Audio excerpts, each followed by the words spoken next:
Merhaba değerli izleyiciler. Bugün kara delik entropisinin bilgi kuramı ve holografik evren ile olan bağlantılarını inceleyeceğiz. Kara deliklerin incelenmesi bizi genel görelilik ile kuantum mekaniğinin kesişim noktasına getiriyor ve doğanın temel kuvvetlerinin birleştiği büyüleyici bir fizik alanına ışık tutuyor.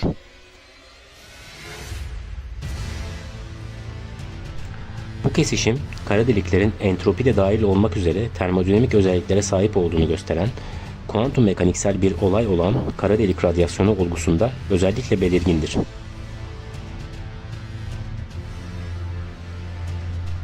Bir kara deliğin entropisinin hacminden ziyade yüzey alanıyla orantılı olması, yerçekimi, kuantum mekaniği ve termodinamik arasında derin ve temel bir bağlantı olduğunu akla getirir.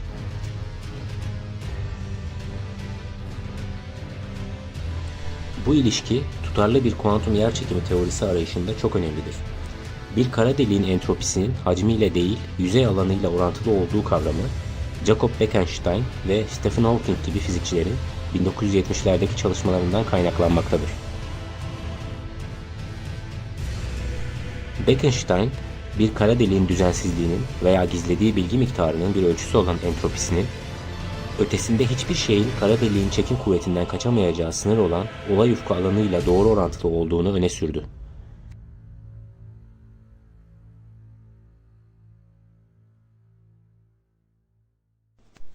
Hawking daha sonra kara deliklerin olay ufku yakınındaki kuantum etkileri nedeniyle radyasyon yaydığını gösterdi ve bu da kara deliklerin tamamen kara olmadığı, kütle kaybedebileceği ve sonunda zamanla buharlaşabileceği fikrini güçlendirdi. Bu radyasyon, kara deliklerin sıcaklık ve entropiye sahip termodinamik nesneler olarak ele alınabileceği anlamına gelir.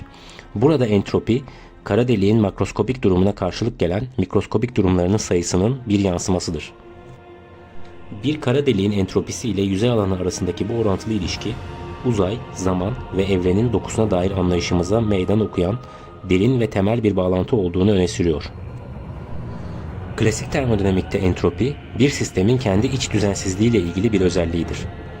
Kara delikler bağlamında bu ilke, kara deliğe düşen maddeye ilişkin bilginin bir şekilde olay ufkunda kodlandığını ve holografik ilkeye yol açtığını öne sürüyor. Bu ilke, bir uzay hacminin tanımının olay ufkunun alanında kodlanmış olarak düşünülebileceğini vurgular.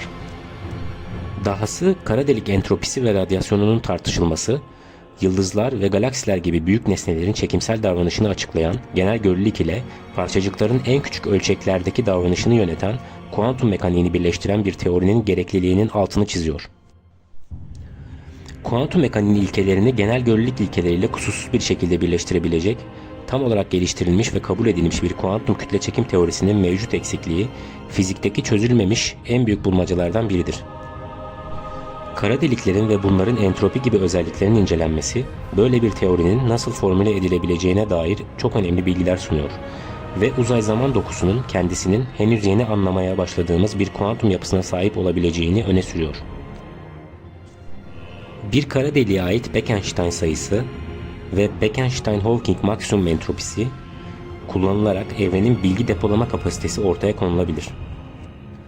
Burada A, kara deliğin olay ufku, yüzey alanı, Lp Planck uzunluğu, G gravitasyon sabiti, çizgili H Planck-Dirac sabiti, Kb ise Boltzmann sabitidir. Evrenin tamamının bir kara deliğe dönüştüğü varsayıldığında, bu kara deliğin sahip olabileceği ve bit cinsinden entropi olarak ölçülen evrensel bilgi miktarının nasıl hesaplandığı ise şekilde gösterilmiştir. Burada mu gözlemlenebilir evrenin kütlesidir. Bekenstein-Hawking entropi formülü, teorik fizik ile zaman felsefesinin kesişiminde çok önemli bir kavramı temsil eder ve bilginin, hesaplamanın ve evrenin yapısına dair derin içgörüler sunar. Bu formül, evrenin mümkün olan maksimum bilgi kapasitesinin içerdiği kütle tarafından belirlendiğini ileri sürerek, bilgi depolama ve işleme kavramına, hesaplamadaki sınırlara paralel olan kozmolojik bir sınır sağlar. Herhangi bir hesaplamanın bir Planck zamanı içinde sonuçlanması gerektiği iması, fizik yasalarının hesaplama süreçlerinin hızı ve karmaşıklığı üzerine dayattığı temel kısıtlamaların altını çizer. Bu fikir, zamanın Planck zamanından çok daha büyük olduğu koşullar altında bilinen fizik yasalarının geçerli olduğu anlayışıyla uyumludur. Prensipte 10 üzeri 120 bitlik bir entropinin çapı, bir ışık yılının onda biri olan bir küre içinde bulunabileceği iddiası, belirli bir fiziksel alanın içinde bilgi depolamaya yönelik muazzam potansiyeli ortaya çıkarır ve sezgisel bilgi anlayışımıza meydan okur. Bekenstein-Hawking entropisi bağlamında kullanılan holografi benzetmesi, boyutsallık ve fiziksel yasaların doğası üzerine devrim niteliğinde bir bakış açısı getiriyor. Bu benzetme, 3 boyutlu bir sistemin 2 boyutlu bir fiziksel teori ile tam olarak tanımlanabileceğini, yani bir sistemin bilgi içeriğinin tam temsili için 2 boyuttan fazlasını gerektirmediğinin altını çizer. Kara delik termodinamiği çalışmalarından elde edilen bu prensibin, evrenin yapısının anlaşılmasında daha geniş etkileri vardır. Holografik teorinin ilkelerine başvurarak hacmi ve hızlanan genişlemesiyle 4 boyutlu evrenimizin temelde 3 boyutlu bir sınıra kodlanabileceğini iddia ediyor. Eğer evrenimizin fiziksel yasaları gerçekten holografik ise, uzay zamanın 3 boyutlu sınırında işleyeceklerdir. Bu, teorik fizikteki antidesiter uzay modeliyle uyumlu bir kavramdır. ADS uzayı negatif eğriliğe sahip evrenlerin özelliklerini keşfetmek için sicim teorisi ve kuantum yerçekimi bağlamında kullanılan matematiksel bir modeldir. Holografik prensip, buradaki olayların uzayın sınırında tanımlanan teorilerle açıklanabileceğini ve genel görelilik ile kuantum mekaniğini birleştirmek için güçlü bir çerçeve sağlayabileceğini gösterir.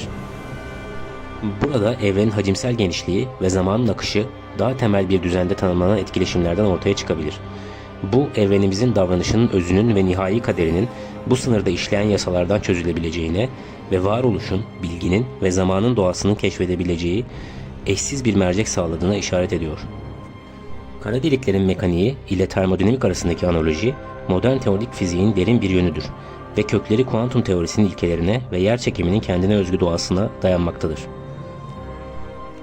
Kuantum teorisinin temelinde kütle çekim alanlarını anlamamızı önemli ölçüde etkileyen bir ilke olan belirsizlik yatıyor.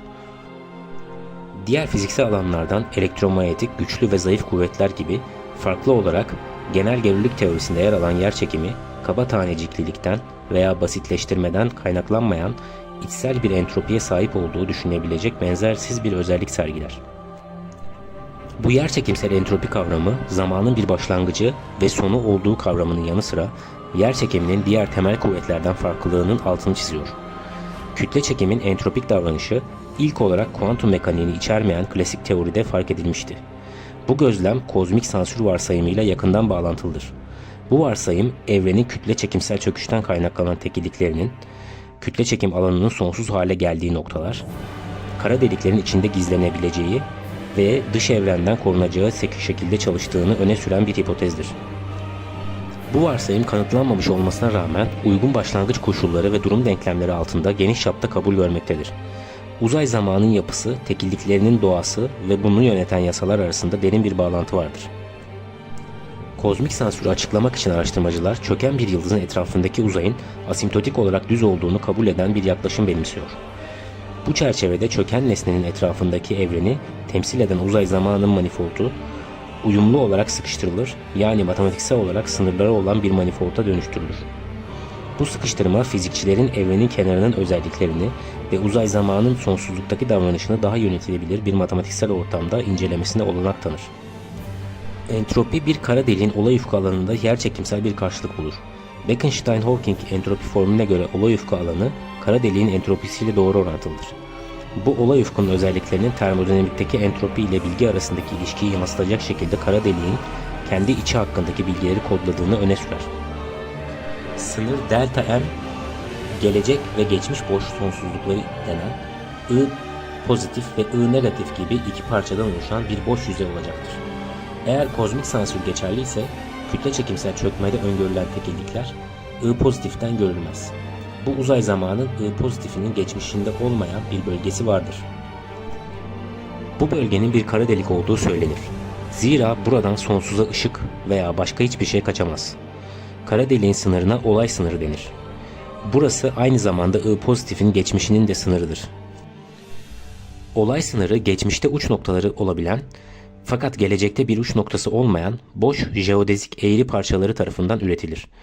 Eğer zayıf enerji koşulu geçerliyse ufkun üreticileri yakınsayamaz. Zira yakınsalardı sonlu bir mesafe içinde birbirlerini keserlerdi. Sınır olan bir manifold içinde konformal olarak yerleştirilmiş bir çöken yıldız görülmektedir. Bir kara deliğe madde atılırsa veya iki kara delik birleşirse olay ufukları asla küçülmez. Olay sınırının kesiti zamanla hiç azalmayacağı gibi genellikle artacaktır. Eğer iki kara delik çarpışır ve birleşirse sonunda ortaya çıkan kara deliğin alanı baştaki kara deliklerin alanları toplamından daha büyük olur. Bu durum termodinamiğin ikinci yasasındaki entropi davranışına çok benzemektedir. Entropi hiç azalmaz ve tüm sistemin entropisi onu oluşturan parçaların entropileri toplamından daha büyüktür.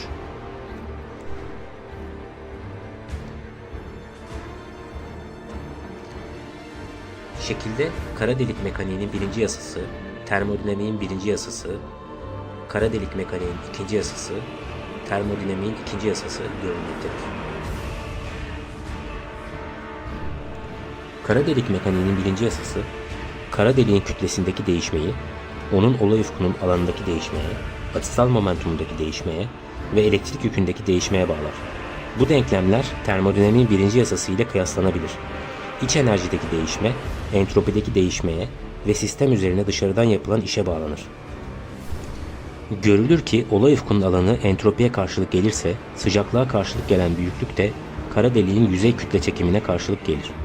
Bu kütle çekimsel alanın olay ufkundaki şiddetinin bir ölçüsüdür. Böylece termodinamiğin sıfırıncı yasası ile aradaki benzerlik daha da pekişir. Kara delik mekaniğinin sıfırıncı yasası, zamandan bağımsız bir kara deliğin olay ufkunun her yerinde yüzey kütle çekimi aynıdır. Termodinamiğin sıfırıncı yasasına göre ise termodinamik dengedeki bir sistemde T her yerde aynıdır. Bu benzerlikten olay ufku alanının belirli bir katının gerçekte kara deliğin entropisi olduğu görülmüştür. Kara deliğin bu entropisi ile kara delik dışındaki maddenin entropisi toplamı hiçbir zaman azalamaz. Ancak bu teklif tutarlı değildir. Eğer kara delikler olay ufkuyla orantılı bir entropiye sahip olsalardı, yüzey kütle çekimiyle de orantılı sıfırdan farklı bir sıcaklıkları olurdu. Kara deliğin kendi sıcaklığından daha düşük sıcaklıktaki bir termal ışınımla temasta olduğunu düşünelim.